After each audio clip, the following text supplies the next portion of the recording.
Olá!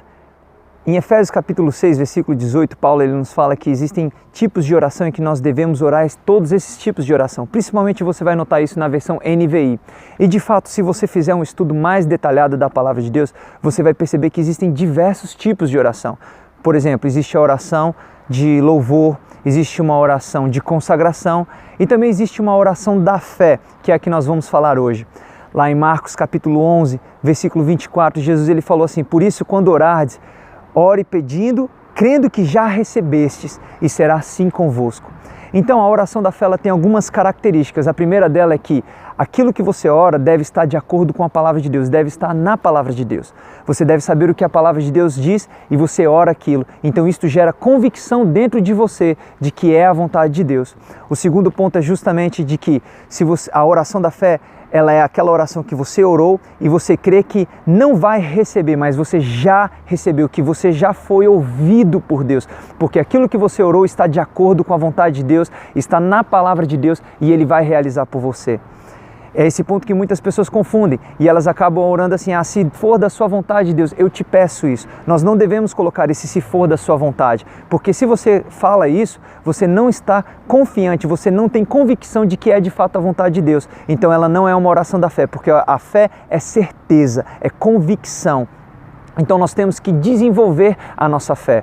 Outro ponto é de que quando nós oramos, nós devemos agir de acordo com aquilo que nós oramos. Algumas pessoas elas oram, mas elas não agem da maneira que elas oraram, porque elas não creram no resultado, elas não creram que a oração delas foi ouvida.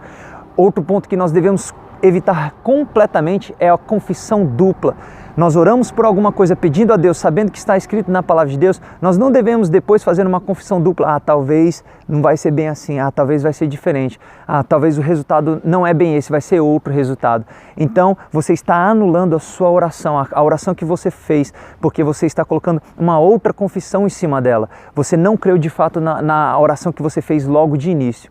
E muitas pessoas, infelizmente, elas não desenvolvem a sua fé. Elas estão geralmente dependendo de outras pessoas. Elas estão sempre pedindo a outra pessoa: ore por mim, pastor, ore por mim. Então elas não têm confiança de que Deus ouve a oração delas. E Deus ele deseja que todos nós venhamos desenvolver a nossa fé, porque a palavra de Deus diz que Ele sempre vai ouvir a oração do justo. E o justo vive pela fé.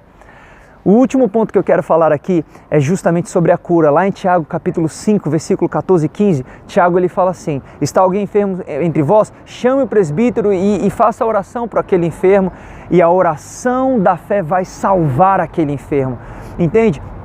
Essa oração da fé, ela é uma oração que você tem convicção a respeito da vontade de Deus, você tem uma certeza.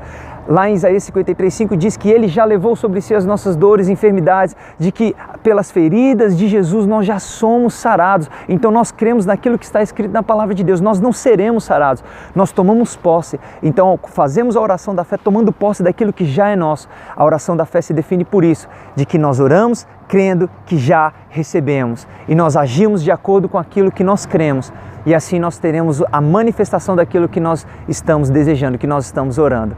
Então medite sobre isso e exerça a oração da fé, faça a diferença aonde você estiver.